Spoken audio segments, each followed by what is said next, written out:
Goddag. I dag der skal vi lære noget om primær og sekundær procestænkning. Det er ganske spændende.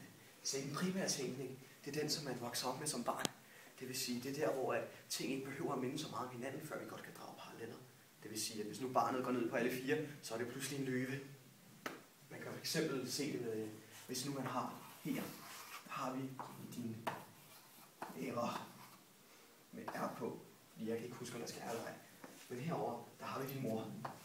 Som I nok kan se, så er de ret meget forskellige. Fordi alt det her, det har lærerne ikke, og alt det her, det har jeg mor ikke. Men hvis nu vi gør det her til fælles, så kan det være, at man alligevel kommer til at drage en parallel. Så kan det være, at man siger, hey mor, når det faktisk er til læreren. Det har jeg prøvet.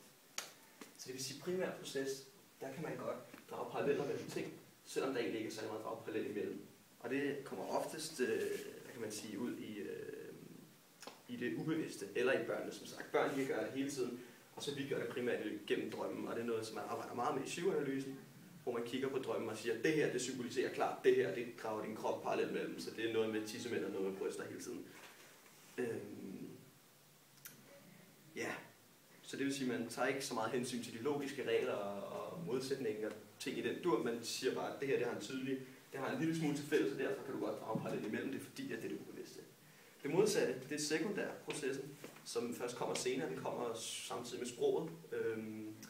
Og der tager man mere hensyn til det logiske, det er mere målrettet, det er mere sådan, hvad kan man sige, objektivt. Det andet, det er meget baseret på følelser, det vil sige, hvis nu for eksempel at læreren giver dig en eller anden følelse med din mor, og hvis nu hun er en kælling, og du bliver sur på hende, og det samme gør du på din mor, så kan du godt drage en parallel mellem dem, hvor objektivt set, så vil du ikke drage en parallel mellem dem, det er en helt andre ting, det er kun følelserne, der er det samme.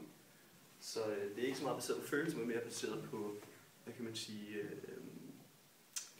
mere solide ting, mere sådan, ting, man kan gå ud og måle på. Matematik og naturfaglighed generelt er rigtig, rigtig meget sekundære processer, hvor at humaniorafag, vil man sige, er lidt mere over de primære processer med symbolik og så videre. Er det ikke bare det?